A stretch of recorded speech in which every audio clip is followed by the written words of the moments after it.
On this podcast, you'll find interviews with high-performing, successful individuals in life sciences. On a weekly basis, we cover their proven methods, principles, strategies, and mindsets to implement new technologies that scale to meet the needs of people in our world.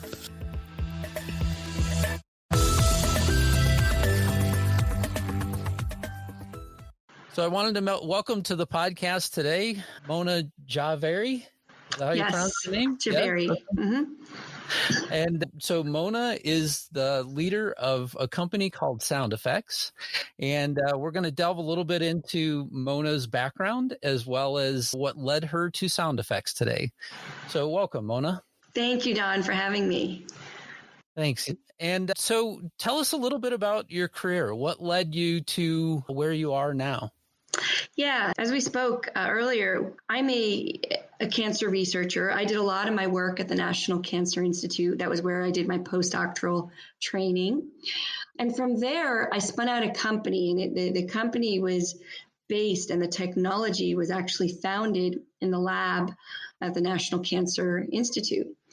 And through that journey, I understood how hard it is to take an innovation that was born in a laboratory and then traverse it into a new industry, the biotech industry, and raise money and hit milestones. And I realized that inevitably people like me and companies like mine were falling in this place that we call the valley of death, which isn't a real place. It's a metaphorical place, right? Where innovations lack the critical resources or financial resources to move forward. And so we have all these great ideas that are hanging out there, but because they don't have the proper funding, they quote unquote die in this valley of death. And actually, it's to the detriment of society because there are so many people that need solutions to their health issues. And yet on the other side of the equation, there's so many creators out there working on solutions that just can't get it off the ground. And the problem is that we have a disconnect between those who need new medicines, new treatments, new therapies, and those who are developing. We actually don't talk. And this is what I saw was a big problem. And I realized it's not just a problem for those of us that are working in companies. It's a problem. It's a societal problem. And that's what inspired me to launch Sound Effects, which is really a charity. And what Sound Effects is a charitable crowdfunding platform for innovators who are working on cancer solutions, but that want to raise funds, non-dilutive funds. Our platform offers them a way to raise those funds through the charitable donors that see a solution and want to get behind it. Thank you for that. What is the chance that, so you have something that's novel? It sounds like you were working at the National Cancer Research Institute. And so out of that, what are the chances that something that actually might have been a cure for something, gets killed in the valley of death? Yeah, no, that's a great question, because I think the answer is we don't know that exact number. What are they? Because if we did know, we'd know how efficient or non-efficient we are at moving inventions from one side to the other, from the lab to hopefully the patient. But I can say from my personal experience, it seems to me that there's no shortage of people innovating. There really isn't. And there's probably no shortage of patents being filed. But what's not clear is once they are filed, who's championing these technologies? And how are they championing? And how are we to raise the funding around them? And I think that's the other bottleneck. It's not simply money, but it's also the champion around the technology and the people or the team that's willing to move it and to work on it. And I recently read the book Loon Shot by Safi Bahcall. And have you read this book?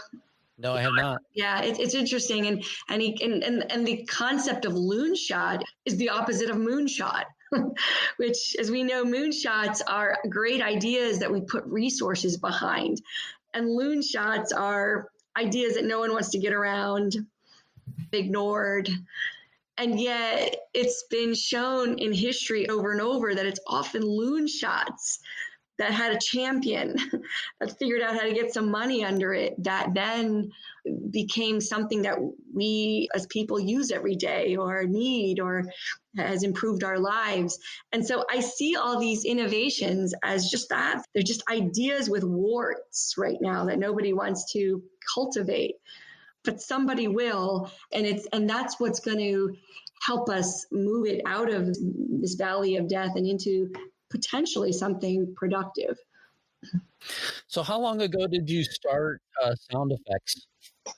Yeah, so I actually was thinking about sound effects, say, in 2012. And by maybe 2014, we finally got the 501c3 status, put together a team, and we launched a website. But it was shortly after launching it that we realized sound effects had its own problems. And the problem wasn't actually setting up a crowdfunding platform. I mean, that was the easy thing to do, the website, the platform. You launch some social media. The actual idea isn't so novel, right, or innovative. In fact, sound effects was built with as an offshoot of something like a Kickstarter. Do you know what Kickstarter is? Sure. And you know how in Kickstarter, it was built for creatives, but really for musicians or people who are making movies or people in the arts that were creating, and they couldn't get investors around their creations.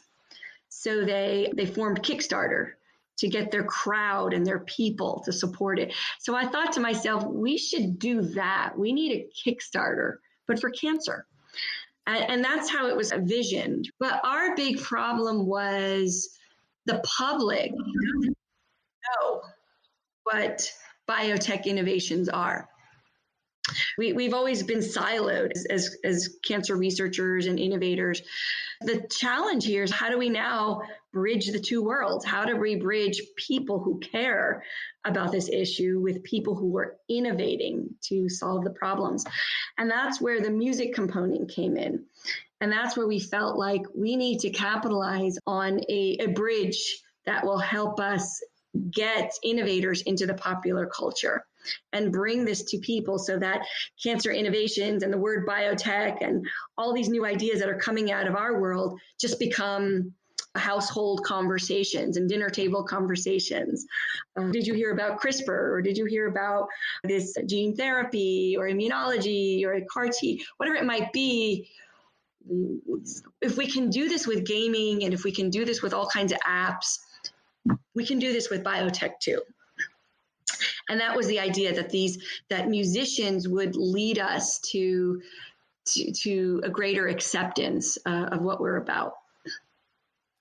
So how does music, just to go a little bit further, so how then does music play a role? So what specifically do you do then with music? Yeah, so that's another good question. And that was another kind of experiment in and of itself, because we knew we wanted to we knew we wanted to capitalize on music as our torch.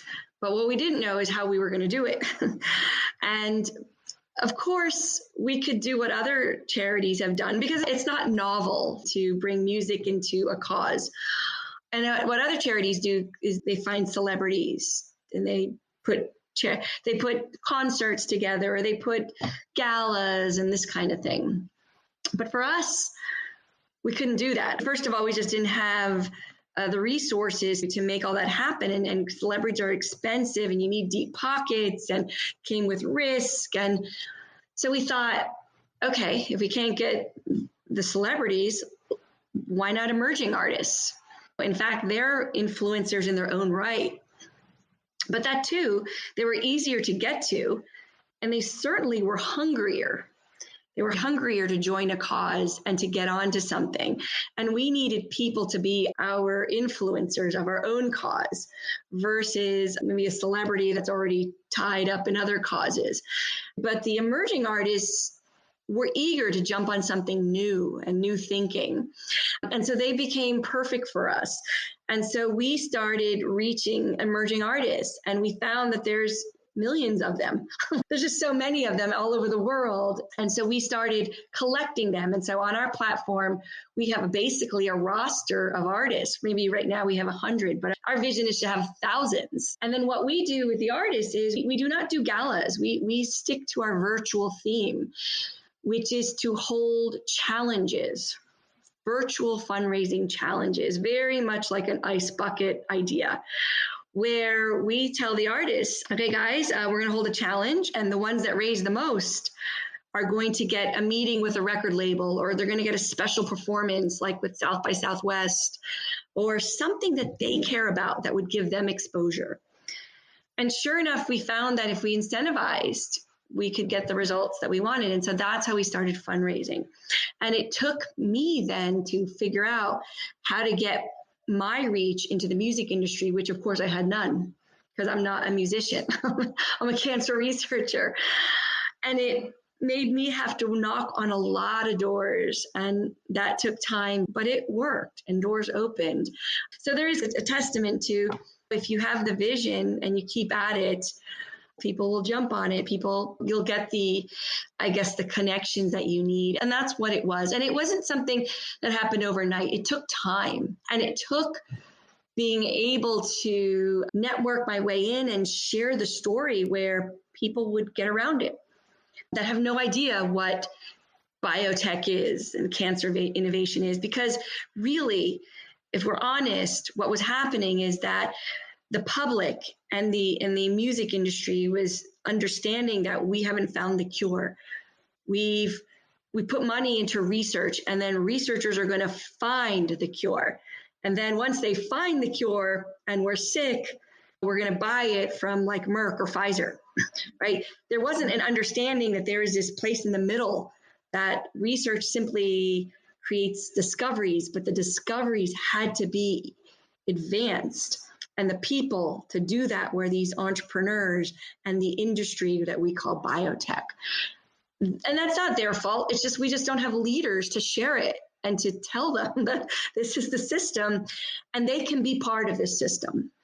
And I think sound effects found its role to do just that, is to bring them into this conversation and to augment the efforts of innovators. Yeah, and I guess a couple of points come to mind for me. So one is, we know that the most interesting molecules oftentimes are the ones that the big drug companies hang on to. Those are the ones that they have the most promise and things like that. But they do spin off an awful lot of other molecules that could potentially be a cure for a certain type of cancer, or potentially be the one thing that we all need right out in the public to help cancer patients in the future. So it is an interesting, thought to think that companies like yours can help these companies that are in that position, trying to take something that wasn't the mainstream molecule that everybody's going after, but one of these sideline things that just might be the thing that can't, cures the top 6% of cancer patients or something. Yeah, I think that's an interesting aspect of this discussion, because it seems to me, when I talk to a lot of people who have started up biotechs, funding and what ultimately the game for biotech is to appeal to the investor, ultimately. And then that means that who's making the decisions as to what moves forward and what doesn't? It's certainly not the people who are sick. It's investors, frankly. And then investors are looking at, they have a very narrow box in terms of what they wish to move forward and what they don't. And the landscape of tools is, while the public believes when they donate to cancer organizations, they have a social contract, right, with these organizations that we're going to donate to research for the cure. And that's going to create the panoply of tools that we need once we're sick. But that's not what happens. And they're not aware of that. They don't know aware that's not really how the system happens. So I think sound effects perhaps offers a way for the public to rally around tools that investors may not be. And I don't, of course, blame investors. Investors are wearing their investor hat. They're looking for their financial return on investment. But the people are looking for an impact return, a health return. And the two don't necessarily line up. And I think that, again, somewhere we've got to reconcile what makes money and what saves lives or what improves lives are not necessarily the same. And so I think this, again, becomes another place for sound effects to advance this conversation and maybe be a way for the public to get involved, because clearly in cancer, there's so many issues that, first of all, there's so many cancers, right? And secondly, so many of these cancers are truly not addressed. And then on top of it, even if they are addressed, there's various aspects of treatments that can create more problems. Like maybe it's infections, maybe it's swelling and we don't have a way to deal with that. Maybe it's vascular problems. There's just problems upon problems upon problems, just even in one cancer with the current treatments that we have. And then there's so many cancer. So you take something like breast cancer that, okay, stage 1 or 2 is solved very differently than how we're going to address stage 3 or 4. And then when cancers metastasize, we still don't have a way to deal with that effectively. And so when we talk about breast cancer, we actually got to talk about it as many diseases, because there's still aspects of it that we can't solve. And yet we have advocacy groups that are rooting for breast cancer, but we need to even divide those groups up, because the ones that are where it is working, that's great. But then there's people that are late stage with cancer that is spread to their brain, and there's just not enough going on there's not enough solutions for them. So I guess somehow we need to bridge research with innovation, with pharma, with advocacy, with the public. And I say the public, and I say that very strongly, because the people that are sick are only a subset of the people who care and want to see change. If what pharma has done is to focus mainly on advocates, and even the organization Bio, I feel there's a lot more focus on advocacy and patient advocacy, and a lot less focus on the culture, on the popular culture at large, who in fact is a stakeholder and in fact could be very powerful in creating change. Yeah, this idea of crowdsourcing a therapy, right? Just really, it takes almost a total mind shift. And until you started really diving into the topic, I didn't really understand the approach of sound effects and really what it is that you are looking to do, other than you were helping companies or wanting to focus on helping companies through this valley of death. Obviously, critically important in the overall space. And one of the things I've been asking guests lately is, how has COVID-19 and the impact of where we are today impacted your organization and, what you're trying to do? Yeah. And in fact, I think the COVID-19 era has been fascinating, and it's been really incredible. In fact, I would say it's almost augmented our efforts. First of all, we've got a lot of companies working on cancer that are now pivoting into COVID, which is great.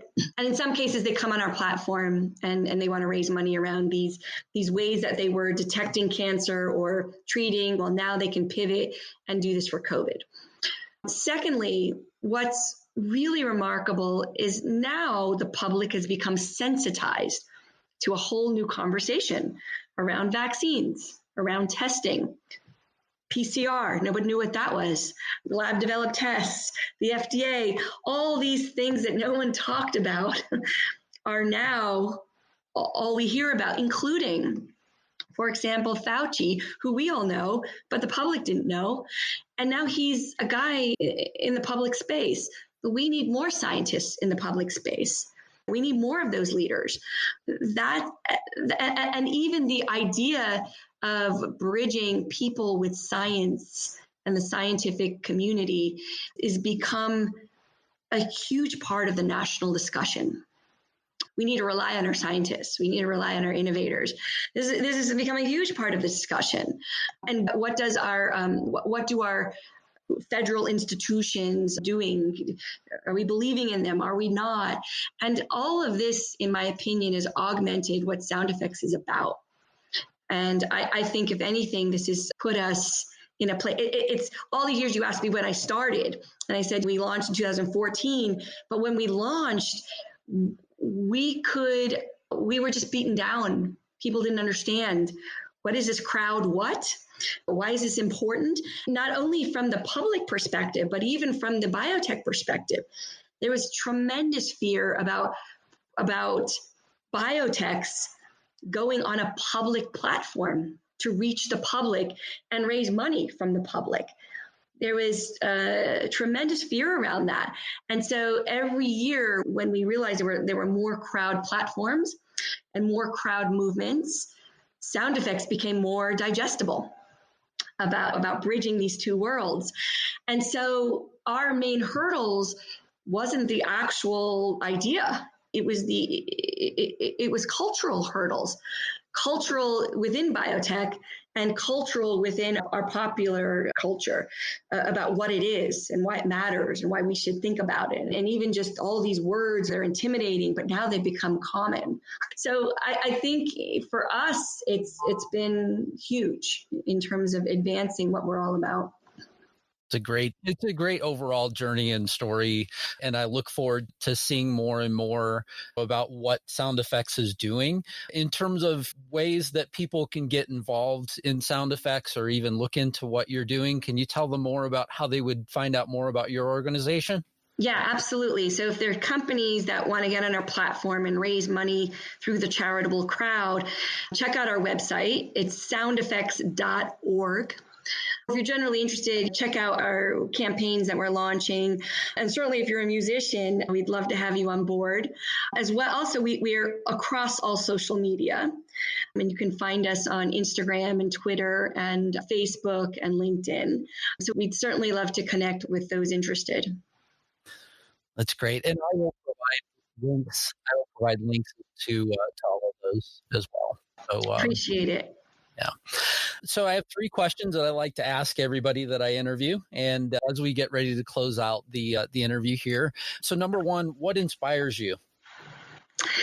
Yeah, for me, I think the innovators, they inspire me, their energy, their drive to find solutions in a place where people really suffer. And it's so easy to be negative.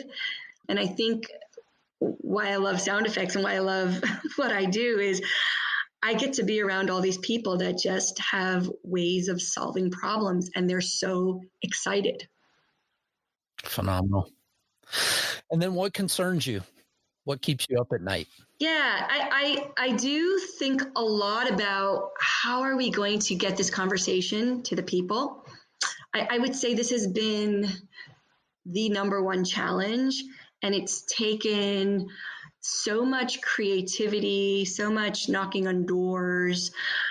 How do we do this? How do we get people to, because what we're asking is, and what I feel what's happening, and it has happened throughout, is charity has always been this kind of world where we ask people to support the person who's poor, the person who's homeless, the person who's been bad. Like it's been a person-to-person thing.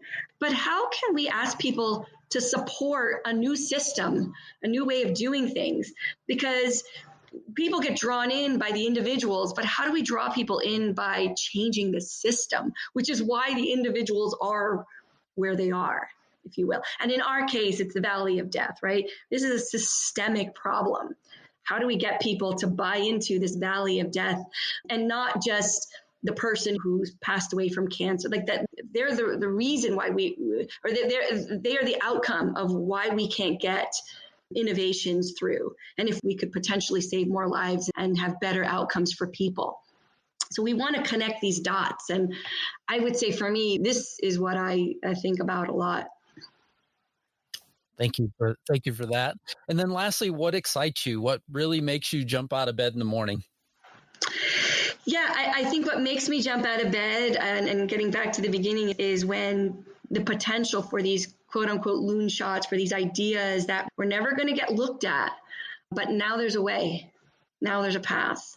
For me, and it's so pivotal in this moment in time when we're battling COVID, that we in fact advance all these great ideas that are just sitting there and need a champion. And they need the champion of people like yourself, but also the public to bring them in. So I would say that to me is what excites me the most. Yeah, by far, I'm only creating a medium, but companies like you really are creating a path. So thank you for your work. Thank you for what you're doing with sound effects. And most of all, thank you for being a guest on the show. I greatly appreciate your time. Thank you, Don. And really appreciate that you enabled me to be on this show. This is a real privilege. And letting me share about my journey in sound effects is really great. So thank you so much.